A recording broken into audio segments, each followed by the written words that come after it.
ਸਵਾਗਤ। ਮੈਂ ਹਰਜਿੰਦਰ ਸਿੰਘ ਰੰਧਾਵਾ, ਤੁਸੀਂ ਦੇਖ ਰਹੇ ਹੋ ਪੰਜਾਬ ਟੈਲੀਵਿਜ਼ਨ ਔਰ ਮੇਰੇ ਨਾਲ ਨੇ ਸੀਨੀਅਰ ਜਰਨਲਿਸਟ ਰਜੀਵ ਭਾਸਕਰ। ਭਾਸਕਰ ਸਾਹਿਬ ਵੈਲਕਮ। ਰੰਧਾਵਾ ਜੀ ਬਹੁਤ ਬਹੁਤ ਸ਼ੁਕਰੀਆ। ਭਾਸਕਰ ਸਾਹਿਬ, ਮਾਲਵਾ ਪੰਜਾਬ ਦੀ ਸਿਆਸਤ ਦੇ ਵਿੱਚ ਅਹਿਮ ਰੋਲ ਪਲੇ ਕਰਦਾ ਹੈ, ਮਹੱਤਵਪੂਰਨ ਭੂਮਿਕਾ 'ਚ ਹੈ।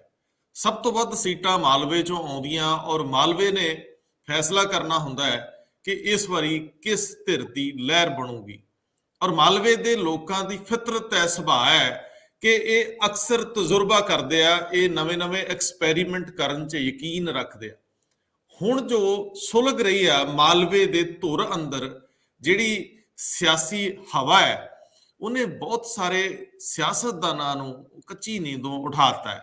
ਅੱਬੜਵਾਏ ਉੱਠ ਕੇ ਸਮਝ ਨਹੀਂ ਆ ਰਹੀ ਉਹਨਾਂ ਨੂੰ ਕਿ ਵਾਪਰ ਕੀ ਰਿਹਾ। ਡੇਰਾ ਸਿਰਸਾ ਦੇ ਪੈਰੋਕਾਰ, ਡੇਰਾ ਪ੍ਰੇਮੀ ਜਿਨ੍ਹਾਂ ਨੂੰ ਆਖਿਆ ਜਾਂਦਾ, ਉਹਨਾਂ ਦੀ ਸਰਗਰਮੀ ਰੂਟ ਲੈਵਲ ਤੇ ਇੱਕਦਮ ਤੇਜ਼ ਹੋ ਗਈ ਹੈ।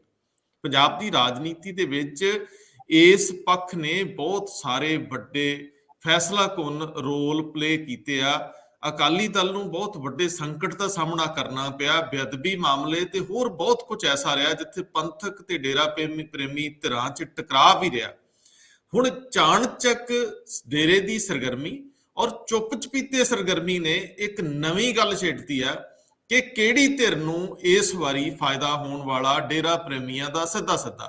ਇਹ ਜਾਗਰੂਕਤਾ ਥੱਲੇ ਦੇ ਪੱਧਰ ਤੇ ਡੇਰੇ ਨਾਲ ਬਣੇ ਸੰਕਟਾਂ ਚੋਂ ਉੱਭਰਨ ਦੀ ਸੂਚਕ ਵੀ ਆ ਕਿ ਉਹਨਾਂ ਦੀ ਪ੍ਰਬੰਧਕ ਕਮੇਟੀ ਔਰ ਜਿਹੜੇ ਸਿਆਣੇ ਪੈਰੋਕਾਰ ਨੇ ਡੇਰੇ ਦੇ, ਉਹ ਇਸ ਵਾਰੀ ਆਪਣੀ ਜੜ ਨੂੰ ਮਜ਼ਬੂਤ ਕਰਨ 'ਚ ਲੱਗੇ ਹੋਏ ਆ ਤੇ ਭਾਰਤੀ ਜਨਤਾ ਪਾਰਟੀ ਇਹਨੂੰ ਬ੍ਰਹਮ ਅਸਤਰ ਵਾਂਗ ਲੈ ਰਹੀ ਹੈ। ਡੇਰੇ ਦੇ ਮੁਖੀ ਨੂੰ ਸਨਾਰੀਆ ਜੇਲ੍ਹ 'ਚ ਹਰ ਦਿਨ ਭਾਜਪਾ ਦੀ ਲੋੜ ਰਹਿੰਦੀ ਆ।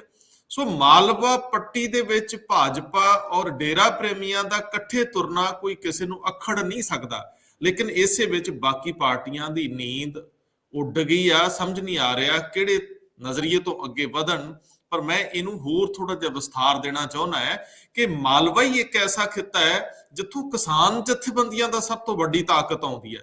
ਕਿਸਾਨ ਜਥੇਬੰਦੀਆਂ ਦਾ ਸਭ ਤੋਂ ਵੱਡਾ ਕੇਡਰ ਵੀ ਮਾਲਵੇ ਦਾ ਹੀ ਆ ਔਰ ਮਾਲਵੇ ਦੇ ਵਿੱਚ ਹੀ ਕਿਸਾਨ ਜਥੇਬੰਦੀਆਂ ਨੇ ਆ ਕੇ ਆਪਣੀ ਗੱਲ ਤੋਰਨੀ ਆ। ਇਹਦੀ ਇੱਕ ਸੂਚਨਾ, ਇਹਦਾ ਸੂਚਕ ਜੇ ਦੇਖਣਾ ਹੋਵੇ, ਇੱਕ ਕੈਪਸੂਲ ਮਾਤਰ ਤਾਂ ਲੱਖਾ ਸਿਧਾਣਾ ਇੱਕ ਐਸਾ ਨਾਂ ਹੈ ਜਿਹੜਾ ਸੀਰੀਅਸ ਤਾਂ ਨਹੀਂ ਲਿਆ ਜਾਂਦਾ ਰਿਹਾ, ਲੇਕਿਨ ਇੱਕ ਆਪਣੀ ਹਾਜ਼ਰੀ ਸੋਸ਼ਲ ਮੀਡੀਆ ਤੇ ਦਰਜ ਕਰਾ ਰਿਹਾ। ਹੁਣ ਲੱਖਾ ਸਿਧਾਣਾ ਨੇ ਅਚਨਚੇਤ ਐਲਾਨ ਕਰਤਾ ਵੀ ਮੈਂ ਪਾਰਟੀ ਬਣਾ ਰਿਹਾ ਔਰ ਅਸੀਂ 50 ਸੀਟਾਂ ਤੇ ਲੜਾਂਗੇ। ਕੀ ਇਹਨੂੰ ਇਸ ਗੱਲ ਦਾ ਸੂਚਕ ਮੰਨ ਲਈਏ ਕਿ ਬਾਰਡਰਸ ਤੇ ਬੈਠੀਆਂ ਕਿਸਾਨ ਜਥੇਬੰਦੀਆਂ ਦੇ ਨੁਮਾਇੰਦਿਆਂ 'ਚ ਇਹਦੇ ਸੰਬੰਧੀ, ਪਾਰਟੀ ਬਣਾਉਣ ਸੰਬੰਧੀ ਸਰਗਰਮੀ ਚੱਲ ਰਹੀ ਸੀ। ਇੱਕ ਨਵੀਂ ਸਿਆਸੀ ਧਿਰ ਉਸਾਰਨ ਸੰਬੰਧੀ ਸਰਗਰਮੀ ਚੱਲ ਰਹੀ ਸੀ, ਜਿਹਦੇ ਵਿੱਚ ਲੱਖੇ ਸਿਧਾਨੇ ਨੂੰ ਹਾਸ਼ੀਏ ਤੇ ਰੱਖਿਆ ਗਿਆ, ਨੇੜੇ ਨਹੀਂ ਲੱਗਣ ਦਿੱਤਾ ਗਿਆ। ਔਰ ਕਾਲ ਦੇ ਵਿੱਚ ਲੱਖੇ ਨੇ ਇਹ ਮਹਿਸੂਸ ਕੀਤਾ ਕਿ ਇਸ ਤੋਂ ਪਹਿਲਾਂ ਕਿ ਕਿਸਾਨ ਜਥੇਬੰਦੀਆਂ ਆਪਣੀ ਸਿਆਸੀ ਧਿਰ ਖੜੀ ਕਰ ਦੇਣ ਤੇ ਮੈਂ ਕੰਨੀ ਦੇ ਕਿਨਾਰੇ ਵਾਂਗ ਸੁੱਕਾ ਰਹਿ ਜਾ, ਮੈਂ ਆਪਣੀ ਪਾਰਟੀ ਉਹਨਾਂ ਤੋਂ ਪਹਿਲਾਂ ਅਨਾਉਂਸ ਕਰ ਦਿੰਦਾ ਤੇ ਮੈਂ ਤੇ ਕਹਾਂਗਾ ਕਿ ਮੈਂ ਤਾਂ ਆਲਰੇਡੀ ਇਸ ਖੇਤਰ ਦੇ ਵਿੱਚ ਵਧਿਆ ਹੋਇਆ ਅੱਗੇ। ਸੋ ਮੈਂ ਇੱਥੇ ਜ਼ਿਆਦਾ ਅਹਿਮੀਅਤ ਨਾ ਦੇ ਕੇ ਕਿਸਾਨ ਜਥੇਬੰਦੀਆਂ ਦੇ ਮਨ ਪੜਨ ਨੂੰ ਤਰਜੀਹ ਦੇ ਰਿਹਾ ਕਿ ਜੇ ਉਹ ਅੱਗੇ ਆਉਂਦੇ ਆ ਤਾਂ ਮਾਲਵੇ 'ਚ ਕਿਸ ਧਿਰ ਨੂੰ ਨੁਕਸਾਨ ਹੋਣ ਵਾਲਾ। ਤੇ ਤੀਜੀ ਗੱਲ, ਤੁਹਾਨੂੰ ਯਾਦ ਹੋਣਾ, ਪੰਜਾਬੀ ਯੂਨੀਵਰਸਿਟੀ ਪਟਿਆਲੇ 'ਚ ਮਦਨ ਲਾਲ ਜਲਾਲਪੁਰ ਨੇ ਮੁੱਖ ਮੰਤਰੀ ਨੂੰ ਵਿਖਾਈਆਂ ਸੀ ਅੱਖਾਂ, ਜਦੋਂ ਮੁੱਖ ਮੰਤਰੀ ਕਹਿੰਦੇ ਸੀ ਮੇਰੇ ਨਾਲ ਆ ਕੇ ਬੈਠੋ, ਕਹਿੰਦੇ ਨਾ, ਔਰ ਰੁੱਸ ਗਏ ਸੀ। ਉਹਨਾਂ ਨੂੰ ਮਨਾ ਲਿਆ ਗਿਆ, ਪੁੱਤ ਨੂੰ ਪਾਵਰਕਾਮ ਦਾ ਡਾਇਰੈਕਟਰ ਲਾਤਾ ਗਿਆ। ਇਹੀ ਤਾਂ ਗੱਲਾਂ ਹੁੰਦੀਆਂ ਆਖਰੀ ਦਿਨਾਂ ਦੀਆਂ। ਸੋ ਤੁਹਾਡਾ ਵੀ ਭਾਸਕਰ ਸਾਹਿਬ ਕਿਤੇ ਰਸੇਵਾ ਚੱਲ ਤਾਂ ਵੱਧ ਅੱਖਾਂ ਵਿਖਾਓ, ਲਾਭ ਹੋ ਸਕਦਾ। ਇੰਨੀ ਦਿਨੀ ਵੰਡ ਵੰਡਈਆ ਹੋ ਰਿਹਾ।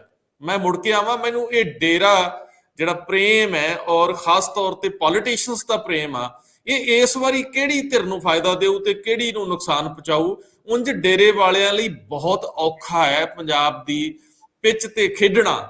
ਇਸ ਵੇਲੇ ਡੇਰਾ ਪ੍ਰੇਮੀਆਂ ਲਈ ਆਪਣੇ ਸੰਕਟਾਂ ਨੂੰ ਪਰੇ ਕਰਨ ਲਈ ਆਪਣੀ ਹੋਂਦ ਦਰਸਾਉਣ ਦਾ ਅਣਸਰ ਦੀ ਲੋੜ ਦਾ ਮੈਂ ਸਮਝਦਾ ਵੇਲਾ ਹੈ। ਜੇ ਤੁਸੀਂ ਇਹਨੂੰ ਧਾਰਮਿਕ ਬਲਗਣਾ ਤੋਂ ਪਾਸੇ ਰੱਖ ਕੇ ਦੇਖੋ ਤੇ ਜਿਸ ਤਰ੍ਹਾਂ ਦਾ ਉਹਨਾਂ ਦਾ ਸਮਾਜਿਕ ਤਾਣਾ ਬਾਣਾ ਹੈ, ਉਹਦੇ ਵਿੱਚ ਜਿਹੜੀ ਸਫਬੰਦੀ ਹੋਣੀ ਆ ਸਿਆਸੀ, ਉਹਨੂੰ ਨੀਝ ਨਾ ਤੱਕੇ ਬਿਨਾ ਗੁਜ਼ਾਰਾ ਨਹੀਂ ਹੋਣਾ। ਰੰਧਾਵਾ ਜੀ ਦੇਖੋ, ਪੰਜਾਬ ਦੀ ਪੋਲਿਟਿਕਸ ਦੇ ਵਿੱਚ ਡੇਰਾ ਤੇ ਡੇਰੇ ਦੇ ਸਾਧ, ਜਿਹਨੂੰ ਆਪਾਂ ਡੇਰਾ ਮੁਖੀ ਵੀ ਕਹਿੰਦੇ ਆ, ਭਾਵੇਂ ਉਹ ਅੰਦਰ ਬੈਠਾ ਹੈ, ਪਰ ਪੰਜਾਬ ਦੀ ਪੋਲਿਟਿਕਸ ਦੇ ਵਿੱਚ ਡੇਰੇ ਦਾ ਇੱਕ ਰੋਲ ਤੇ ਹੈਗਾ। ਸਾਰੀ ਪੋਲੀਟੀਕਲ ਪਾਰਟੀਆਂ, ਵੱਖ-ਵੱਖ ਟਾਈਮ ਡੇਰੇ ਦੇ ਵਿੱਚ ਗੋਡੇ ਟੇਕਦੀ ਰਹੀ ਹੈ, ਭਾਵੇਂ ਸੁਖਬੀਰ ਬਾਦਲ ਹੋਏ, ਵੱਡੇ ਬਾਦਲ ਸਾਹਿਬ ਹੋਣ, ਸਾਰੇ ਉੱਥੇ ਡੇਰੇ ਦੇ ਵਿੱਚ ਬੈਠੇ ਹੋਏ ਵੀ ਦਿਖਾਈ ਦਿੱਤੇ। ਹੁਣ ਉਸ ਤੋਂ ਬਾਅਦ ਭਾਵੇਂ ਇੱਕ ਦੂਜੇ ਦੀ ਪਾਰਟੀਆਂ ਦੇ ਉੱਤੇ ਐਲੀਗੇਸ਼ਨ ਲਾਉਂਦੇ ਵੀ ਆ ਜਾਂਦੇ ਸੀ ਡੇਰੇ, ਆ ਜਾਂਦੇ ਸੀ। ਹੁਣ ਰਹੀ ਗੱਲ ਕਾਂਗਰਸੀਆਂ ਦੀ, ਤੇ ਕੈਪਟਨ ਅਮਰਿੰਦਰ ਸਿੰਘ ਤੋਂ ਲੈ ਕੇ ਅੱਜ ਵੀ ਪਿੰਕੀ ਤੇ ਹੋਰ ਵੀ 2 ਕੁ ਲੀਡਰ ਉਹ ਵੀ ਡੇਰੇ ਦੇ ਉੱਤੇ ਡੇਰੇ 'ਚ ਮੱਥਾ ਟੇਕਣ ਗਏ ਸੀਗੇ। ਭਾਜਪਾ ਤੇ ਡੇਰੇ ਨੂੰ ਇੰਨੀ ਕੁ ਅਪੀਲ ਕਰਦੀ ਰਹੀ ਹੈ ਕਿ ਹਰਿਆਣਾ ਦੇ ਵਿੱਚ ਸਰਕਾਰ ਬਣਾਉਣ ਦਾ ਸ਼੍ਰੇਈ ਉਹਨਾਂ ਨੇ ਡੇਰੇ ਨੂੰ ਦਿੱਤਾ, ਤੇ ਜਿਸ ਦਿਨ ਪਹਿਲੀ ਕੈਬਨਿਟ ਬਣੀ ਉਹ ਸਾਰੀ ਡੇਰਾ ਮੁਖੀ ਦੇ ਸਾਹਮਣੇ ਗੋਡੇ ਟੇਕ ਕੇ ਬੈਠੀ ਸੀਗੀ, ਔਰ ਉਸ ਤੋਂ ਬਾਅਦ 51 ਲੱਖ ਰੁਪਏ ਦਾ ਉਹਨਾਂ ਨੇ ਚੈੱਕ ਵੀ ਦਿੱਤਾ ਸੀਗਾ। ਇਸ ਡੇਰੇ ਮੁਖੀ ਨੂੰ ਮਾਫੀ ਦੇਣ ਕਰਕੇ ਹੀ ਅਕਾਲੀ ਦਲ ਦਾ ਜਿੰਨਾ ਕੁ ਮਾੜਾ ਹਾਲ ਹੋਇਆ ਤੁਸੀਂ ਦੇਖ ਹੀ ਰਹੇ ਹੋ। ਭਾਵੇਂ ਉਹ ਮਾਫੀ ਬਾਅਦ ਚੋਂ ਵਾਪਸ ਲਿੱਤੀ ਗਈ, ਪਰ ਉਸ ਮਾਫੀ ਦੇਣੀ ਜਾਂ ਲੈਣੀ ਜਿਹਨਾਂ ਵਿੱਚ ਗੈਪ ਜਿਹੜਾ ਸੀਗਾ, ਉਹਦੇ ਕਰਕੇ ਅੱਜ ਤੱਕ ਅਕਾਲੀ ਦਲ ਇਸ ਇਲਜ਼ਾਮ ਤੋਂ ਬਚ ਨਹੀਂ ਪਾਇਆ ਕਿ ਸਾਧ ਨੂੰ ਇਹਨਾਂ ਨੇ ਸਪੋਰਟ ਕੀਤੀ ਸੀ। ਭਾਵੇਂ ਸਪੋਰਟ ਉਹਨਾਂ ਨੇ ਲੈਣ ਵਾਸਤੇ ਸਪੋਰਟ ਕੀਤੀ ਸੀਗੀ, ਪਰ ਉਸ ਸਪੋਰਟ ਦਾ ਵੀ ਅਕਾਲੀ ਦਲ ਨੂੰ ਕੋਈ ਬਹੁਤਾ ਫਾਇਦਾ ਨਹੀਂ ਹੋਇਆ। 14-15 ਸੀਟਾਂ ਤੇ ਸਿਮਟ ਕੇ ਰਹਿ ਗਈ। ਹੁਣ ਇਲੈਕਸ਼ਨ ਫੇਰ ਆ ਰਹੇ ਨੇ, ਐਤਕੀ ਕਿਹੜੀ ਪੋਲੀਟੀਕਲ ਪਾਰਟੀ ਨੂੰ ਡੇਰੇ ਦਾ ਸਮਰਥਨ ਮਿਲੇਗਾ, ਇਹ ਇੱਕ ਵੱਡਾ ਸਵਾਲ ਤੇ ਹੈ, ਪਰ ਆਨਸਰ ਬੜਾ ਸੁਭਾਵਿਕ ਹੈ। ਕਿਉਂਕਿ ਡੇਰਾ ਪਿਛਲੇ ਤੁਸੀਂ 15 ਦਿਨਾਂ ਤੋਂ ਦੇਖੋ, ਡੇਰੇ ਦੇ ਵਿੱਚ ਰੌਣਕ ਆਈ ਹੋਈ ਹੈ। ਜਿਹੜਾ ਬਰਨਾਲੇ ਦੇ ਵਿੱਚ ਡੇਰਾ ਜਿਹੜਾ ਵੱਡਾ ਇਹਨਾਂ ਦਾ ਕੈਂਪ ਹੈਗਾ, ਉੱਥੇ ਲੱਖਾਂ ਦੀ ਤਾਦਾਦ ਦੇ ਵਿੱਚ ਸੰਗਤ ਪਹੁੰਚੀ ਹੋਈ ਸੀ, ਔਰ ਕਿਹਾ ਜਾ ਰਿਹਾ ਹੈ ਕਿ ਸਿਆਸੀ ਵਿੰਗ ਦੀ ਡੇਰੇ ਦੀ ਬੈਠਕ ਸੀਗੀ, ਔਰ ਸਿਆਸੀ ਵਿੰਗ ਪੂਰੇ ਤਰੀਕੇ ਨਾਲ ਤਿਆਰ ਹੈ ਕਿ ਇਲੈਕਸ਼ਨ ਦੇ ਨੇੜੇ ਜਾ ਕੇ ਕੀ ਮੈਸੇਜ ਤੇ ਕਿਹਦੀ ਫੇਵਰ ਵਿੱਚ ਲਾਉਣਾ ਹੈ। ਔਰ ਜੇ ਅੱਜ ਦੀ ਪੋਲਿਟਿਕਸ ਵਿੱਚ ਨੂੰ ਡਿਸਕਸ ਕਰੀਏ ਤੇ ਸ਼ਾਇਦ ਭਾਜਪਾ ਇਸ ਡੇਰੇ ਦੀ ਸਪੋਰਟ ਨਾਲ ਕੁਝ ਤਰਨ ਦੀ ਕੋਸ਼ਿਸ਼ ਕਰੇਗੀ, ਕਿਉਂਕਿ ਮਾਲਵਾ ਜਿੱਦਾਂ ਤੁਸੀਂ ਕਿਹਾ 67 ਸੀਟਾਂ ਹੈਗੀਆਂ ਮਾਲਵੇ ਦੇ ਵਿੱਚ, ਔਰ ਇਹਨਾਂ ਸੀਟਾਂ ਦੇ ਵਿੱਚੋਂ ਜਿਹੜੀ ਜ਼ਿਆਦਾ ਸੀਟਾਂ ਲੈ ਕੇ ਜਾਏਗਾ ਉਹਦੀ ਹੀ ਸਰਕਾਰ ਬਣੇਗੀ। ਦੁਆਬੇ ਦੇ ਵਿੱਚ ਤੇ 23 ਸੀਟਾਂ ਹੈਗੀਆਂ, 25-26 ਦੇ ਕਰੀਬ ਮਾਝੇ ਦੇ ਵਿੱਚ ਹੈਗੀਆਂ, ਤੇ ਇਹ ਜਿਹੜਾ 67 ਸੀਟਾਂ ਦੇ ਵਿੱਚੋਂ ਆਪਣਾ ਸ਼ੇਅਰ ਵੱਡਾ ਕਰ ਲੇਗਾ ਉਹ ਕਾਮਯਾਬ ਹੋਏਗਾ। ਮੈਂ ਇੱਥੇ ਥੋੜਾ ਜਿਹਾ ਦਰੁਸਤੀ ਕਰ ਦਿਆਂ। ਨੰਬਰ 1 ਕਿ ਮਾਲਵਾ ਖਿੱਤੇ 'ਚ ਸ਼ਾਇਦ ਹੁਣ 67 ਨਹੀਂ ਸੀਟਾਂ 69 ਹੋ ਗਈਆਂ, ਜਿਹੜਾ ਪਿਛਲੀ ਵਾਰੀ ਵਰਗ ਵੰਡ ਹੋਈ ਆ, ਜਿਹੜਾ ਇਲੈਕਸ਼ਨ ਕਮਿਸ਼ਨ ਨੇ ਦੁਬਾਰਾ ਤੋਂ ਨਵਿਆਇਆ ਇਹਨਾਂ ਨੂੰ ਰਾਖਵੇਂ ਕਰਨ ਨੂੰ, ਹਲਕਿਆਂ ਦੀ ਜਿਹੜੀ ਮੁੜ ਵੰਡ ਹੋਈ ਆ। ਹੁਣ ਗੱਲ ਅੱਗੇ ਤੋਰੀਏ, ਇਸ ਇਲੈਕਸ਼ਨ ਦੇ ਵਿੱਚ ਡੇਰੇ ਨੂੰ ਕਿਹੜੀ ਪੋਲੀਟੀਕਲ ਪਾਰਟੀ ਨੂੰ ਸਪੋਰਟ ਕਰਨਾ ਫਾਇਦੇਮੰਦ ਹੋ ਸਕਦਾ ਹੈ।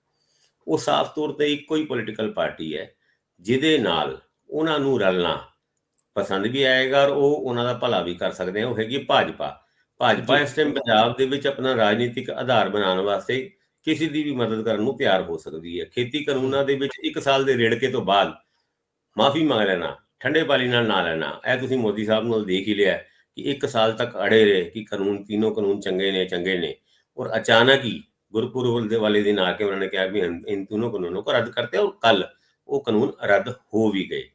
ਤੇ ਐਦਾਂ ਦੇ ਹਾਲਾਤ ਵਿੱਚ ਜੇ ਭਾਜਪਾ ਡੇਰੇ ਤੋਂ ਸਪੋਰਟ ਲੈ ਲੇ ਤੇ ਸ਼ਾਇਦ ਉਹਨਾਂ ਦਾ ਖਾਤਾ ਖੁੱਤਾ ਜਾਂ ਕੁਝ ਉਹਨਾਂ ਨੂੰ ਸੀਟਾਂ ਮਾਲਵੇ ਦੇ ਵਿੱਚ ਮਿਲ ਸਕਦੀਆਂ। ਦੂਜੇ ਪਾਸੇ ਜਿਹੜੀ ਕਾਂਗਰਸ ਹੈਗੀ ਹੈ, ਉਹ ਵੀ ਬੇਅਦਬੀਆਂ ਦੇ ਮੁੱਦੇ ਤੇ ਜਿਹੜੀ ਇਨਵੈਸਟੀਗੇਸ਼ਨ ਹੈਗੀ ਹੈ ਉਹ ਡੇਰੇ ਵੱਲ ਤੁਰੀ ਹੋਈ ਹੈ। ਤੁਸੀਂ ਦੇਖਿਆ ਹੋਵੇਗਾ ਹੁਣੇ ਥੋੜੇ ਦਿਨ ਪਹਿਲੇ ਹੀ ਜਿਹੜੀ SIT ਬਣੀ ਸੀਗੀ, ਉਹ ਸਲਾਰੀਆ ਜੇਲ੍ਹ ਦੇ ਵਿੱਚ ਜਾ ਕੇ ਡੇਰਾ ਮੁਖੀ ਨਾਲ 9 ਘੰਟੇ ਦੀ ਪੁੱਛਗਿੱਛ ਕਰਕੇ ਆਏ ਨੇ। ਉਸ ਪੁੱਛਗਿੱਛ ਦੇ ਸਵਾਲ ਤੁਸੀਂ ਦੇਖੇ ਹੋਣਗੇ, ਸਵਾਲ ਦਾ ਕੋਈ ਵੀ ਜਵਾਬ ਡੇਰਾ ਮੁਖੀ ਨੇ ਕੋਈ ਬਹੁਤ ਵਧੀਆ ਤਰੀਕੇ ਨਾਲ ਜਾਂ ਕਿਸੇ ਪਾਸੇ ਜਾਂਦਾ ਨਹੀਂ ਨਜ਼ਰ ਆਇਆ ਕਿ ਵੀ ਤੁਸੀਂ ਫਲਾਣੇ ਨੂੰ ਜਾਣਦੇ ਸੀ, ਨਹੀਂ ਜਾਣਦਾ, ਮੈਨੂੰ ਕਦੀ ਨਹੀਂ ਦੇਖਿਆ। ਹਰ ਸਵਾਲ ਦੇ ਉੱਤੇ ਉਹਨਾਂ ਦਾ ਨਾਂ ਨਕੁਰ ਕਰਨਾ ਇਹਦੇ ਵਿੱਚ ਰਿਮਾਂਡ ਤੇ ਬਣਦੀ ਸੀਗੀ। ਪਰ ਕਿਉਂਕਿ ਕਾਂਗਰਸ ਵੀ ਇਸ ਸਿਚੁਏਸ਼ਨ ਦਾ ਫਾਇਦਾ ਚੱਕ ਸਕਦੀ ਹੈ ਕਿ ਅਗਰ ਤੁਸੀਂ ਕਾਂਗਰਸ ਨੂੰ ਸਪੋਰਟ ਨਹੀਂ ਕੀਤੀ ਤੇ ਕਾਂਗਰਸ ਡੇਰੇ ਦੇ ਖਿਲਾਫ ਵੱਡਾ ਐਕਸ਼ਨ ਲੈਣ ਦੀ ਤਿਆਰੀ ਕਰ ਸਕਦੀ ਹੈ, ਵੱਡਾ ਐਕਸ਼ਨ ਲੈ ਸਕਦਾ ਹੈ।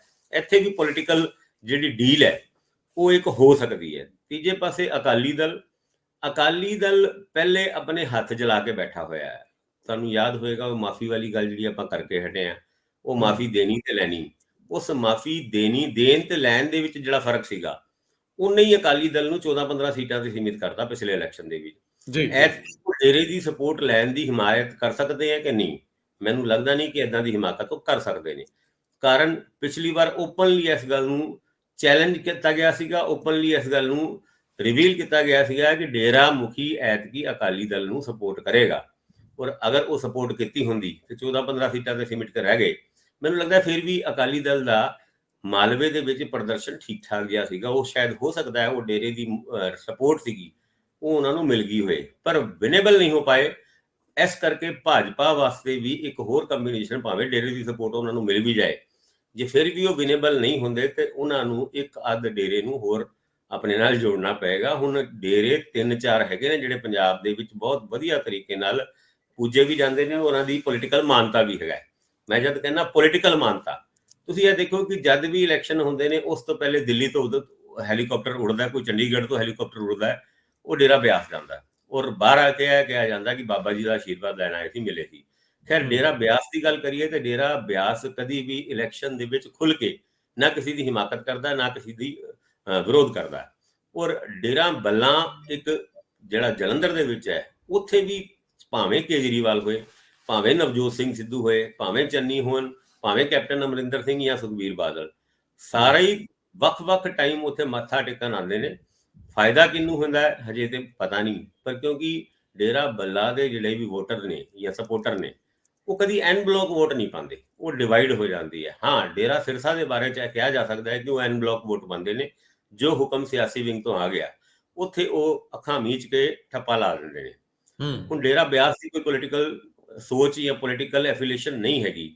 ਏਦਾਂ ਦੇ ਵਿੱਚ ਅਗਰ ਡੇਰਾ ਸੱਚਾ ਸੌਦਾ ਦੀ ਸਪੋਰਟ ਭਾਜਪਾ ਨੂੰ ਮਿਲ ਜਾਂਦੀ ਹੈ ਔਰ ਉਹ ਵੋਟ ਕੀ ਜਿੱਤੂ ਹੋਣਗੇ ਕਿ ਸਿਰਫ ਉਹ ਵੋਟ ਜਿੱਤੂ ਹੋਣਗੇ, ਇਹ ਬੜਾ ਇੰਟਰਸਟਿੰਗ ਹੋਏਗਾ। ਜੀ ਭਾਸਕਰ ਸਾਹਿਬ, ਵੋਟ ਪ੍ਰਤੀਸ਼ਤ ਦਾ ਵੀ ਸਵਾਲ ਆ। ਵੋਟ ਪ੍ਰਤੀਸ਼ਤਤਾ ਕਿਸ ਪੱਧਰ ਤੇ ਜਾਂਦੀ ਆ ਔਰ ਕਿਹੜੀ ਵੋਟ ਕਿਹੜੀ ਧਿਰ ਨੂੰ ਨੁਕਸਾਨ ਕਰਦੀ ਹੈ? ਹੁਣ ਦੇਖੋ, ਪਿੰਡੂ ਖੇਤਰ ਦੇ ਵਿੱਚ, ਮਾਲਵਾ ਖੇਤਰ 'ਚ ਜੇ ਬੀਜੇਪੀ ਸਿੱਧੀ ਡੇਰੇ ਦੀ ਵੋਟ ਲੈ ਵੀ ਜਾਂਦੀ ਹੈ ਤੇ ਉਹ ਜੇਤੂ ਹੁੰਦੀ ਹੈ ਕਿ ਨਹੀਂ ਹੁੰਦੀ, ਲੇਕਿਨ ਕਿਸ ਧਿਰ ਦੀ ਵੋਟ ਖਿਸਕਦੀ ਹੈ, ਇਹ ਬੜਾ ਅਹਿਮ ਸਵਾਲ ਆ। ਇਹਦੇ 'ਚ ਇੱਕ ਦਿਲਚਸਪ ਗੱਲ ਆ, ਜਦੋਂ ਤੁਸੀਂ ਲੋਕਾਂ ਦੇ ਨਾਂ ਲੈ ਰਹੇ ਸੀ ਤੇ ਮੈਨੂੰ ਯਾਦ ਆ ਰਿਹਾ ਸੀ ਕਿ ਇੱਕ ਤਾਂ ਨਵਜੋਤ ਸਿੰਘ ਸਿੱਧੂ ਦੀ ਫੋਟੋ ਵੀ ਤੁਰੀ ਫਿਰਦੀ ਸੀ ਡੇਰੇ ਦੇ ਵਿੱਚ, ਤੁਹਾਨੂੰ ਯਾਦ ਹੋਣਾ। ਨਵਜੋਤ ਸਿੰਘ ਸਿੱਧੂ ਸਭ ਤੋਂ ਵੱਧ ਇਸ ਵੇਲੇ ਬੇਅਦਬੀ ਮਾਮਲਿਆਂ ਦੇ ਵਿੱਚ ਸਰਗਰਮ ਨੇ ਇਨਸਾਫ ਲਈ, ਔਰ ਕਾਂਗਰਸ ਪਾਰਟੀ ਦੇ ਕਈ ਕੈਂਡੀਡੇਟਸ ਦਾ ਨਾਂ ਆਪਾਂ ਨਹੀਂ ਲਵਾਂਗੇ, ਕਈ ਜ਼ਿਕਰ ਆ ਰਿਹਾ, ਅਖਬਾਰ ਦੀਆਂ ਖਬਰਾਂ ਸੀ ਅੱਜ ਦੀਆਂ ਕਿ ਉਹਨਾਂ ਨੇ ਡੇਰੇ ਦੇ ਇਹੋ ਜਿਹੇ ਪ੍ਰੋਗਰਾਮਾਂ ਦੇ ਵਿੱਚ ਸ਼ਿਰਕਤ ਕੀਤੀ ਹੈ। ਅਕਾਲ ਤਖਤ ਸਾਹਿਬ ਵੱਲੋਂ ਕੁਝ ਹੁਕਮਨਾਮੇ ਨੇ, ਕੁਝ ਹੋਰ ਚੀਜ਼ਾਂ ਨੇ। ਸਵਾਲ ਤਾਂ ਇਹ ਹੈ ਕਿ ਪਿਛਲੇ ਸਮੇਂ ਦੇ ਵਿੱਚ ਵੀ ਅਕਾਲ ਤਖਤ ਸਾਹਿਬ ਨੇ ਅਕਾਲੀ ਉਮੀਦਵਾਰ ਤਲਬ ਕੀਤੇ ਸੀ, ਤੁਹਾਨੂੰ ਯਾਦ ਹੋਣਾ, ਕਾਂਗਰਸੀ ਵੀ ਤਲਬ ਕੀਤੇ ਸੀ ਕਿ ਜਿਨ੍ਹਾਂ ਨੇ ਹੁਕਮਨਾਮੇ ਦੀ ਉਲੰਘਣਾ ਕੀਤੀ ਸੀ। ਇਸ ਹਮਾਮ 'ਚ ਸਾਰੇ ਨੰਗੇ ਦਿਸਦੇ ਆ। ਇਹ ਨਵਜੋਤ ਸਿੰਘ ਸਿੱਧੂ ਦੇ ਵੀ ਦੋਹਰੇ ਮਾਪਦੰਡ ਨੇ। ਤੇ ਹੁਣ ਇਹਦੇ ਤੋਂ ਵੀ ਵੱਡਾ ਸਵਾਲ ਆ, ਤੁਸੀਂ ਕਹਿੰਦੇ ਹੋ ਕਿ ਸਿਆਸਤ ਦੀਆਂ ਆਪਣੀਆਂ ਮਜਬੂਰੀਆਂ ਨੇ ਤੇ ਡੇਰਿਆਂ ਦੀਆਂ ਵੀ ਆਪਣੀਆਂ ਮਜਬੂਰੀਆਂ ਨੇ। ਹੁਣ ਡੇਰੇ ਸਿਰਸੇ ਵਾਲੇ ਨੂੰ ਜੇਲ੍ਹ 'ਚ ਬੈਠਿਆਂ ਸਭ ਤੋਂ ਵੱਧ ਲੋੜ ਭਾਜਪਾ ਦੀ ਆ, ਕਿਉਂਕਿ ਉਹ ਹਰਿਆਣੇ ਦੇ ਵਿੱਚ ਆ, ਕੇਂਦਰ ਦੀ ਆ, ਕਿਉਂਕਿ ਏਜੰਸੀਆਂ ਦੇ ਮਾਮਲੇ, ਕਈ ਹੋਰ ਕੇਸਸ ਹੋਣਗੇ। ਇਸੇ ਤਰੀਕੇ ਨਾਲ ਜੇਕਰ ਤੁਸੀਂ ਪੰਜਾਬ ਦੇ ਵਿੱਚ ਦੂਜੇ ਡੇਰਿਆਂ ਦੀ ਗੱਲ ਕਰਦੇ ਹੋ ਤਾਂ ਮਾਝੇ ਵਾਲੇ ਡੇਰੇ ਦੇ ਮਾਮਲੇ 'ਚ ਵੀ ਕਈ ਗੱਲਾਂ ਨੇ ਕਿ ਪਿਛਲੇ ਸਮੇਂ 'ਚ ਕੁਝ ਕੇਸ ਐਸੇ ਸੀਗੇ ਜਿਨ੍ਹਾਂ ਕੇਸਾਂ ਦੇ ਅਖਬਾਰਾਂ ਦੀਆਂ ਸੁਰਖੀਆਂ ਵੱਡੀਆਂ ਬਣਦੀਆਂ ਰਹੀਆਂ, ਔਰ ਉਹ ਸਿੱਧਾ ਗਵਰਨਮੈਂਟ ਦੀਆਂ ਜਿਹੜੀਆਂ ਕੇਂਦਰੀ ਏਜੰਸੀਆਂ ਉਹਨਾਂ ਨਾਲ ਜੁੜਦੇ ਮਾਮਲੇ ਆ। ਸੋ ਗੱਲ ਤਾਂ ਇਹ ਹੈ ਕਿ ਕੌਣ ਕਿਹਦੀ ਮਦਦ ਲੈ ਸਕਦਾ, ਕੌਣ ਕਿਹਨੂੰ ਵਾਰਾ ਖਾਂਦਾ, ਇਹ ਬੜੇ ਦਿਲਚਸਪ ਸਵਾਲ ਆ। ਪਰ ਪੰਜਾਬ ਦੀ ਰਾਜਨੀਤੀ ਨੂੰ ਕਿਵੇਂ ਪ੍ਰਭਾਵਿਤ ਕਰਨਗੀ ਇਹ ਪੱਕੀਆਂ ਵੋਟਾਂ ਕਿਵੇਂ ਪ੍ਰਭਾਵਿਤ ਕਰਨਗੀਆਂ, ਕਿਹਨੂੰ ਖੋਰਾ ਲਾਉਣਗੀਆਂ, ਕਿਹਨੂੰ ਅੱਗੇ ਵਧਾਉਣਗੀਆਂ? ਚਲੋ ਇਹਨੂੰ ਖੁੱਲਾ ਛੱਡ ਦਿੰਦੇ ਆ, ਆਪਣੇ ਦੋਸਤਾਂ ਨੂੰ ਕਹਿੰਦੇ ਆ ਇਹਦੇ ਤੇ ਆਪਣੇ ਰਾਏ ਭੇਜੋ ਤਾਂ ਕਿ ਇੱਕ ਵਾਰੀ ਕਿਸੇ ਹੋਰ ਬਹਿਸ ਵਿੱਚ ਜਾਇਆ ਜਾਵੇ। ਲੇਕਿਨ ਮੈਂ ਜਿਹੜੀ ਅਗਲੀ ਗੱਲ ਤੁਹਾਡੇ ਤੋਂ ਪੁੱਛਣਾ ਚਾਹੁੰਦਾ ਹੈ ਕਿ ਕਿਸਾਨ ਜਥੇਬੰਦੀਆਂ ਹੁਣ ਪੰਜਾਬ 'ਚ ਕਦਮ ਧਰਨਗੀਆਂ 1 ਤਰੀਕ ਤੋਂ ਬਾਅਦ, ਕਿਸੇ ਵੇਲੇ ਵੀ ਆ ਸਕਦੀਆਂ, ਤੇ ਆਉਂਦਿਆਂ ਹੀ ਮੈਨੂੰ ਲੱਗਦਾ ਕਿ ਉਹ ਪੰਜਾਬ ਦਾ ਭ੍ਰਮਣ ਕਰਨਗੀਆਂ ਜੇਤੂ ਜਲੂਸ ਦੇ ਰੂਪ 'ਚ, ਜਸ਼ਨ ਦੇ ਰੂਪ 'ਚ। ਇਸੇ ਵੇਲੇ ਇੱਕ ਅਵੇਅਰਨੈਸ ਦਾ ਪੱਧਰ ਵੀ ਹੋਊਗਾ, ਉਹ ਆਪਣੇ ਕੁਝ ਨਕਾਤੀ ਪ੍ਰੋਗਰਾਮ ਲੈ ਕੇ ਵੀ ਚੱਲਣਗੇ। ਉਹ ਪਿੰਡਾਂ 'ਚ ਲੋਕਾਂ ਨੂੰ ਜਾਗਰੂਕ ਕਰਨਗੇ ਕਿ ਕਿਸਾਨੀ ਮਸਲਿਆਂ ਦੇ ਹੱਲ ਲਈ, ਪੰਜਾਬ ਨੂੰ ਬਚਾਉਣ ਲਈ ਅਸੀਂ ਇਹਨਾਂ ਧਰਾਵਾਂ 'ਚ ਵਹਿਣਾ ਹੈ ਕਿ ਹੌਲੀ ਇਹ ਜਥੇਬੰਦੀਆਂ, ਕਿਉਂਕਿ ਕਿਸੇ ਵੀ ਪਾਰਟੀ ਕੋਲ ਇੰਨੀਆਂ ਟਿਕਟਾਂ ਨਹੀਂ ਕਿ ਉਹ ਕਿਸਾਨ ਜਥੇਬੰਦੀਆਂ ਦੇ ਸਾਰੇ ਆਗੂਆਂ ਨੂੰ ਅਬਲਾਈਜ਼ ਕਰ ਸਕੇ, ਔਰ ਸਾਰੇ ਆਗੂ ਇਲੈਕਸ਼ਨ ਲੜਨਾ ਵੀ ਚਾਹੁੰਦੇ ਆ ਕਿ ਨਹੀਂ। ਪਰ ਜੇਕਰ ਤੁਸੀਂ ਹਰੇਕ ਜਥੇਬੰਦੀ ਦੇ, ਵੱਡੀਆਂ ਜਥੇਬੰਦੀਆਂ ਦੇ ਤਾਂ 2 ਜਾਂ 3 ਤੋਂ ਵੀ ਵੱਧ ਕੈਂਡੀਡੇਟ ਹੋਣਗੇ, ਆਪਣੇ ਤਗੜੇ ਲੀਡਰ, ਉਹਨਾਂ ਦੇ ਦੂਜੀ ਤੀਜੀ ਕਤਾਰ ਹੁੰਦੀ ਹੈ। ਲੇਕਿਨ ਛੋਟੀਆਂ ਜਥੇਬੰਦੀਆਂ ਦੇ ਵੀ 1 ਤੋਂ 2, ਇੱਕ ਜਨਰਲ ਸਕੱਤਰ, ਇੱਕ ਪ੍ਰਧਾਨ ਹੁੰਦਾ ਹੈ। ਸੋ ਇਹ 32, 34, 35, 40 ਇਹ ਜੇ ਕੈਂਡੀਡੇਟਸ ਵੇਖੋ ਤੇ ਇਹਨਾਂ ਦੇ ਆਪਣੇ ਹੀ 80, 90 ਹੋ ਜਾਂਦੇ। ਸੋ ਮੈਨੂੰ ਇਹ ਦੱਸੋ ਵੀ ਉਹ ਕਿਸੇ 'ਚ ਐਡਜਸਟ ਕਿਵੇਂ ਹੋ ਸਕਦੇ? ਭਾਵੇਂ ਕੇਜਰੀਵਾਲ ਦੀ ਗੱਲ ਹੋਵੇ ਕਿ ਉਹਦੇ ਵਿੱਚ ਰਾਜੇਵਾਲ ਚਲੇ ਜਾਣ ਜੇ ਜਾਂ ਕੋਈ ਹੋਰ, ਲੇਕਿਨ ਕੀ ਇੰਨੇ ਲੋਕ ਐਡਜਸਟ ਹੋਣਗੇ, ਜਾਂ ਇਹ ਵੰਡ ਹੋ ਜਾਣਗੇ ਸਿਆਸੀ ਤੌਰ ਤੇ, ਜਾਂ ਫਿਰ ਇਹ ਪਾਰਟੀ ਬਣਾ ਲੈਣਗੇ? ਇਹ ਦਿਲਚਸਪ ਸਵਾਲ ਸਾਰੇ ਪੰਜਾਬ ਦੇ ਲੋਕਾਂ 'ਚ ਕਹਿੰਦੇ ਹੁੰਦੇ ਆ, ਹੱਟੀਆਂ ਭੱਠੀਆਂ ਸੱਥਾਂ ਤੇ ਪੁੱਛਿਆ ਜਾ ਰਿਹਾ, ਦੱਸਿਆ ਜਾ ਰਿਹਾ, ਚਰਚਾ ਹੋ ਰਹੀ। ਤੁਸੀਂ ਕੀ ਕਹਿੰਦੇ ਹੋ? ਰੰਧਾਵਾ ਜੀ, ਜਦ ਅਸੀਂ ਦੂਜੀ ਤੀਜੀ ਵਾਰ ਸਿੰਘੂ ਬਾਰਡਰ ਗਏ ਸੀ ਤੇ ਉੱਥੇ ਦਾ ਹਾਲਾਤ ਔਰ ਲੀਡਰਾਂ ਦੀ ਸਪੀਚਾਂ ਸੁਣਨ ਤੋਂ ਬਾਅਦ ਇਸ ਗੱਲ ਦਾ ਅੰਦਾਜ਼ਾ ਲਾ ਲਿਆ ਸੀਗਾ ਕਿ ਇਸ ਅੰਦੋਲਨ ਦੇ ਵਿੱਚੋਂ ਪੋਲੀਟੀਕਲ ਲੀਡਰਸ਼ਿਪ ਜ਼ਰੂਰ ਉਭਰੇਗੀ। ਔਰ ਉਹਦੇ ਉੱਤੇ ਆਪਾਂ ਇੱਕ ਦੋ ਪ੍ਰੋਗਰਾਮ ਵੀ ਕੀਤੇ ਸੀਗੇ ਜਿਹਦੇ ਵਿੱਚ ਕਿਹਾ ਗਿਆ ਸੀਗਾ ਕਿ ਇਹਦੇ ਵਿੱਚੋਂ ਇੱਕ ਪੋਲੀਟੀਕਲ ਪਾਰਟੀ ਉਭਰੇਗੀ ਜਾਂ ਪੋਲੀਟੀਕਲ ਲੀਡਰਸ਼ਿਪ ਉਭਰੇਗੀ। ਹੁਣ ਗੱਲ ਇਸ 32 ਕਿਸਾਨ ਯੂਨੀਅਨ ਜਿਹੜੀ ਪੰਜਾਬ ਤੋਂ ਬਿਲੋਂਗ ਕਰਦੀ ਹੈ ਇਹਦੀ ਗੱਲ ਕੀਤੀ ਜਾਏ ਤੇ ਇਸ ਤੋਂ ਪਹਿਲੇ ਭਾਰਤੀ ਕਿਸਾਨ ਯੂਨੀਅਨ ਬ੍ਰੈਕਟ 'ਚ ਕਈ ਹੈਗੇ ਆ, ਕੋਈ ਕਾਦੀਆਂ ਕਹਿੰਦਾ, ਕੋਈ ਫਲਾਣਾ ਕਹਿੰਦਾ।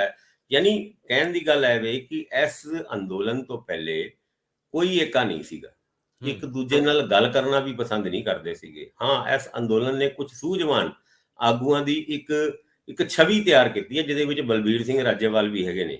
ਰਾਜੇਵਾਲ ਉਹਨਾਂ ਦਾ ਜਿਸ ਤਰੀਕੇ ਨਾਲ ਉਹਨਾਂ ਨੇ ਕਿਸਾਨੀ ਸੰਘਰਸ਼ ਨੂੰ ਚਲਾਇਆ, ਜਾਂ ਫਿਰ ਉਗਰਾਹਾਂ ਸਾਹਿਬ ਦੀ ਗੱਲ ਕਰੀਏ, ਉਗਰਾਹਾਂ ਉਹਨਾਂ ਨੇ ਵੀ ਜਿਸ ਤਰੀਕੇ ਨਾਲ ਆਪਣੇ ਕੜੇ ਫੈਸਲੇ ਔਰ ਮੁੱਦਿਆਂ ਦੇ ਉੱਤੇ ਗੱਲ ਕੀਤੀ ਹੈ, ਲੱਗਦਾ ਹੈ ਕਿ ਇਹ ਬੜੀ ਸੂਝਵਾਨ ਲੀਡਰਸ਼ਿਪ ਹੈ। ਔਰ ਪੋਲਿਟਿਕਸ ਦੇ ਵਿੱਚ ਵੀ ਇਸ ਸੂਝਵਾਨ ਆਪਣੀ ਸੂਝਵਾਨੀ ਬਣਾ ਕੇ ਰੱਖਣ ਤੇ ਅੱਗੇ ਉਹ ਵੱਧ ਵੀ ਸਕਦੇ ਨੇ। ਹੁਣ ਗੱਲ ਆਉਂਦੀ ਹੈ ਯੂਨਿਟੀ ਦੀ। ਬਾਰਡਰ ਤੇ ਬੈਠ ਕੇ 32 ਯੂਨੀਅਨਾਂ ਇਕੱਠੀ ਹੋਈ, ਯੂਨਿਟੀ ਦਾ ਫਲ ਵੀ ਮਿਲਿਆ ਔਰ ਅੱਜ ਤਿੰਨੋਂ ਕਾਨੂੰਨ ਵਾਪਸ ਨੇ।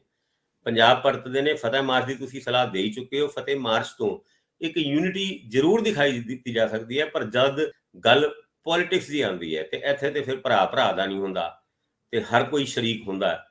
ਇੱਦਾਂ ਦੇ ਹਾਲਾਤ ਵਿੱਚ ਇਹ ਜਿਹੜੀ 32 ਕਿਸਾਨ ਯੂਨੀਅਨ ਹੈ ਇੱਕ ਛਤਰੀ ਦੇ ਵਿੱਚ ਇਕੱਠੇ ਰਹਿਣਗੀਆਂ ਜਾਂ ਨਹੀਂ ਰਹਿਣਗੀਆਂ, ਇਹ ਬੜਾ ਔਖਾ ਹੈ ਕਹਿਣਾ। ਹਾਂ, ਅਗਰ ਇਹ 32 ਕਿਸਾਨ ਯੂਨੀਅਨ ਕੋਈ ਨੌਨ ਪੋਲੀਟੀਕਲ ਪਲੇਟਫਾਰਮ ਪੰਜਾਬ ਦੇ ਵਿੱਚ ਬਣਾ ਕੇ ਸਾਰੀ ਪੋਲੀਟੀਕਲ ਪਾਰਟੀਆਂ ਤੋਂ ਕਿਸਾਨੀ ਮੁੱਦਿਆਂ ਦੇ ਉੱਤੇ ਗੱਲਬਾਤ ਕਰਕੇ ਕੋਈ ਸਮਾਧਾਨ ਕੱਢਣ ਦੀ ਗੱਲ ਕਰਨ ਤੇ ਇਹ ਪੋਸੀਬਲ ਹੈਗਾ। ਪਰ ਪੋਲੀਟੀਕਲ ਐਸਪੀਰੇਸ਼ਨ ਸਾਰਿਆਂ ਦੀ ਹੁੰਦੀ ਹੈ, ਕਈਆਂ ਦੀ ਤੇ ਸਾਹਮਣੇ ਆ ਗਈ। ਚੜੂਨੀ ਉਹਨਾਂ ਮਿਸ਼ਨ ਪੰਜਾਬ ਦੇ ਉੱਤੇ ਤਕਰੀਬਨ 2 ਮਹੀਨੇ ਤੋਂ ਫਿਰਦੇ ਪਏ ਨੇ, ਪਰ ਉਹਨਾਂ ਦਾ ਹਜੇ ਕੋਈ ਬਹੁਤਾ ਬਣਿਆ ਕੁਝ ਨਹੀਂ। ਰਾਜੇਵਾਲ ਉਹਨਾਂ ਆਉਂਦੇ ਨੇ ਤੇ ਤੁਸੀਂ ਜਿੱਦਾਂ ਕਹਿ ਕੇ ਹਟੇ ਹੋ ਕਿ ਆਮ ਆਦਮੀ ਪਾਰਟੀ ਦੇ ਮੁੱਖ ਮੰਤਰੀ ਦੇ ਚਿਹਰੇ ਹੋਣਗੇ ਜਾਂ ਕਿਸੇ ਹੋਰ political party, captain Amarinder Singh ਦੇ ਨਾਲ ਵੀ ਸੁਣਿਆ ਉਹਨਾਂ ਦੀ ਗੱਲਬਾਤ ਚੱਲਦੀ ਹੈ। ਇੱਦਾਂ ਦੇ ਹਾਲਾਤ ਵਿੱਚ ਅਗਰ ਉਹ ਕਿਸੇ ਪੋਲੀਟੀਕਲ ਪਲੇਟਫਾਰਮ ਨੂੰ ਜੁਆਇਨ ਕਰਦੇ ਨੇ ਤੇ ਕਿੰਨੇ ਕੁ ਸਕਸੈਸਫੁਲ ਹੋਣਗੇ? ਭਾਵੇਂ ਦਿੱਲੀ ਦੇ ਬਾਰਡਰਾਂ ਤੋਂ ਮੋਰਚਾ ਜਿੱਤਣ ਤੋਂ ਬਾਅਦ ਪੰਜਾਬ ਆਣੇ 'ਚ ਰਾਜਨੀਤੀ ਦੇ ਵਿੱਚ ਵੀ ਉਹਨੇ ਵਧੀਆ ਤਰੀਕੇ ਨਾਲ ਵਿਚਰ ਸਕਣਗੇ, ਕਿਉਂਕਿ ਜਦ ਤੁਸੀਂ ਰਾਜਨੀਤੀ ਚਾਹੁੰਦੇ ਹੋ ਤੁਹਾਡੇ ਪੋਤੜੇ ਖੋਲ ਕੇ ਮੀਡੀਆ ਸਾਡੇ ਵਰਗਾ ਔਰ ਲੋਕ ਰੱਖ ਦਿੰਦੇ ਨੇ। ਕਈ ਗੱਲਾਂ ਇਦਾਂ ਦੀ ਨਿਕਲ ਆਉਂਦੀ ਹੈ ਜੇ ਤੁਹਾਨੂੰ ਵੀ ਨਹੀਂ ਪਤਾ ਹੁੰਦਾ ਕਿ ਅੱਛਾ ਆ ਵੀ ਹੋਇਆ ਸੀਗਾ, ਮੇਰੇ ਕਿਸੇ ਰਿਸ਼ਤੇਦਾਰ ਨੇ ਜਾਂ ਮੇਰੇ ਖਾਨਦਾਨ ਦੇ ਵਿੱਚ ਇਹ ਗੱਲਾਂ ਵੀ ਹੋਈ ਸੀਗੀ।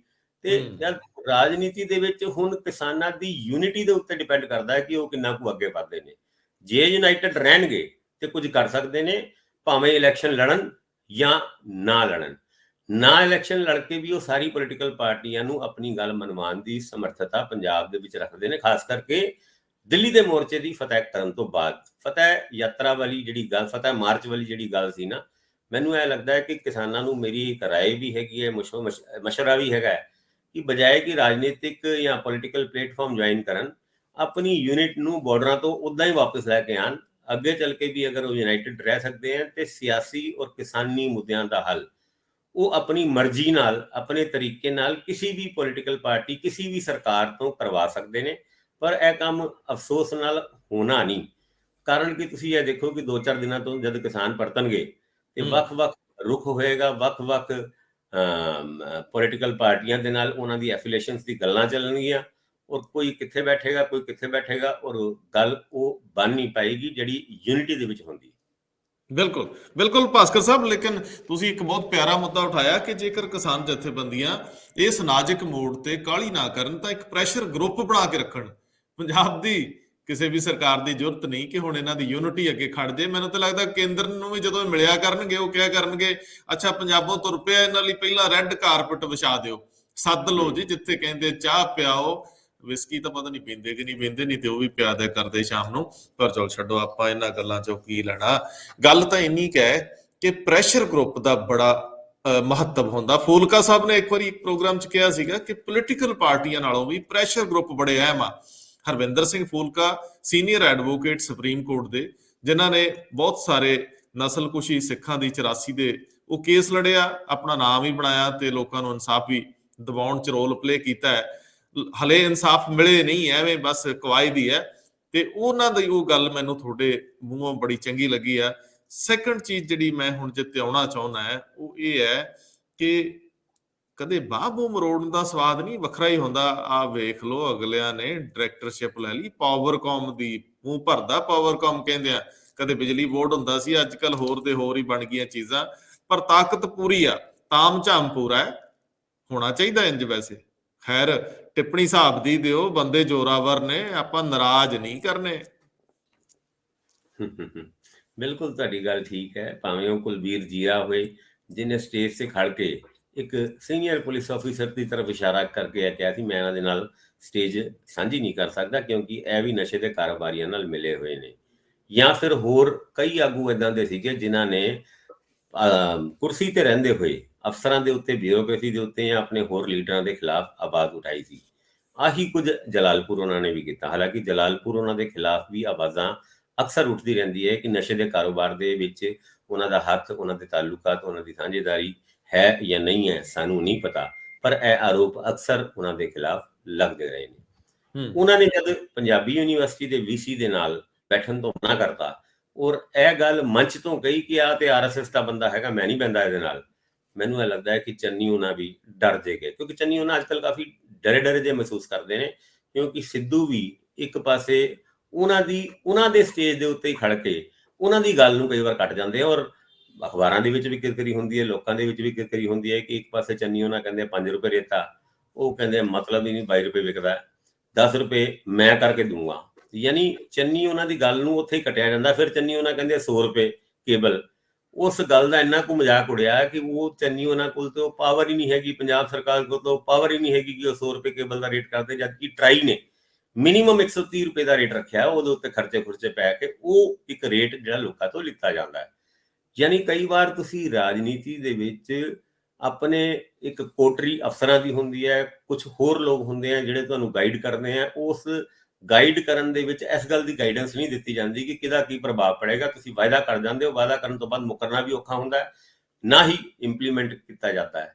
ਤੇ ਇੱਦਾਂ ਦੇ ਹਾਲਾਤ ਵਿੱਚ ਜਲਾਲਪੁਰ ਉਹਨਾਂ ਦਾ ਉਹ ਮਰਦਾਨਗੀ ਦਿਖਾਣਾ ਜੋ ਪੰਜਾਬੀਆਂ ਨੂੰ ਕਾਇਲ ਕਰਦੀ ਹੈ ਕਿ ਮੈਂ ਇਹਦੇ ਨਾਲ ਨਹੀਂ ਬਹਿੰਦਾ, ਇਹ ਆਰਐਸਐਸ ਦਾ ਬੰਦਾ ਹੈ, ਕਰ ਗਈ।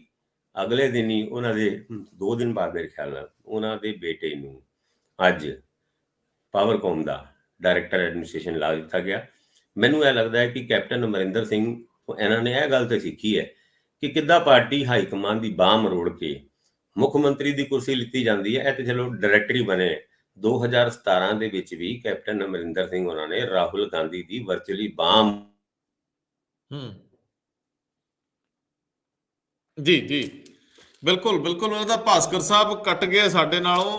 ਵਾਕਈ ਕੈਪਟਨ ਅਮਰਿੰਦਰ ਸਿੰਘ ਨੇ ਰਾਹੁਲ ਗਾਂਧੀ ਦੀ ਬਾਹ ਮਰੋੜ ਕੇ ਉਹ ਹਾਸਲ ਕੀਤਾ ਸੀ ਸਾਰਾ। ਲੇਕਿਨ ਮੈਂ ਇੱਥੇ ਇੱਕ ਚੀਜ਼ ਐਡ ਕਰਦਿਆਂ ਵੀ ਜਲਾਲਪੁਰ ਸਾਹਿਬ ਨੇ ਉਹਨਾਂ ਨੂੰ, ਮੇਰੇ ਖਿਆਲ ਜਲਾਲਪੁਰ ਸਾਹਿਬ ਨੂੰ ਨੋਟਿਸ ਭੇਜ ਦਿੱਤਾ, ਵੀਸੀ ਨੇ ਅਜੇ ਨਹੀਂ ਭੇਜਿਆ ਜਾਂ ਮੈਨੂੰ ਨਹੀਂ ਪਤਾ, ਪਰ ਉਹਨਾਂ ਨੇ ਕਿਹਾ ਜ਼ਰੂਰ ਸੀ। ਲੇਕਿਨ ਆਪਾਂ ਇਸ ਗੱਲ ਨੂੰ ਦੇ ਦਿੰਦੇ ਹੁਣ ਵਿਰਾਮ, ਕਿਉਂਕਿ ਭਾਸਕਰ ਸਾਹਿਬ ਸਾਡੇ ਨਾਲੋਂ ਟੁੱਟ ਗਿਆ ਉਹਨਾਂ ਦਾ ਰਾਬਤਾ। ਇਹ ਇੰਟਰਨੈਟ ਦੀ ਦੁਨੀਆ ਵੀ ਬੜੀ ਪਿਆਰੀ ਦੁਨੀਆ, ਇਹ ਸਾਨੂੰ ਤੁਹਾਨੂੰ ਜੋੜੀ ਰੱਖਦੀ ਹੈ, ਸਾਨੂੰ ਆਪਸ ਵਿੱਚ ਵੀ ਜੋੜੀ ਰੱਖਦੀ ਹੈ। ਖੈਰ ਅਸੀਂ ਗੱਲਾਂ ਤੇ ਕਾਫੀ ਕਰ ਆਏ ਹਾਂ, ਪਰ ਮੈਂ ਇਹ ਜ਼ਰੂਰ ਕਹਿਣਾ ਚਾਹੁੰਦਾ ਹਾਂ ਕਿ ਇਹ ਜਿਹੜੀ ਪੋਲਿਟਿਕਸ ਹੈ ਇਹਦੇ ਵਿੱਚ ਇਸ ਵਾਰੀ ਬੰਦੇ ਚੁਣਦੇ ਸਮੇਂ ਇਹ ਯਕੀਨੀ ਬਣਾਇਓ ਕਿ ਬਿਹਤਰ ਬੰਦਿਆਂ ਦੀ ਚੋਣ ਹੋਵੇ, ਬਿਹਤਰ ਪਾਰਟੀਆਂ ਜਾਂ ਬਿਹਤਰ ਲੋਕ ਜਿਹੜੇ ਪੰਜਾਬ ਲਈ ਸੁਹਿਰਦ ਹੋਣ, ਉਹਨਾਂ ਦੀ ਚੋਣ ਕਰਿਓ। ਬਹੁਤ ਮਿਹਰਬਾਨੀ।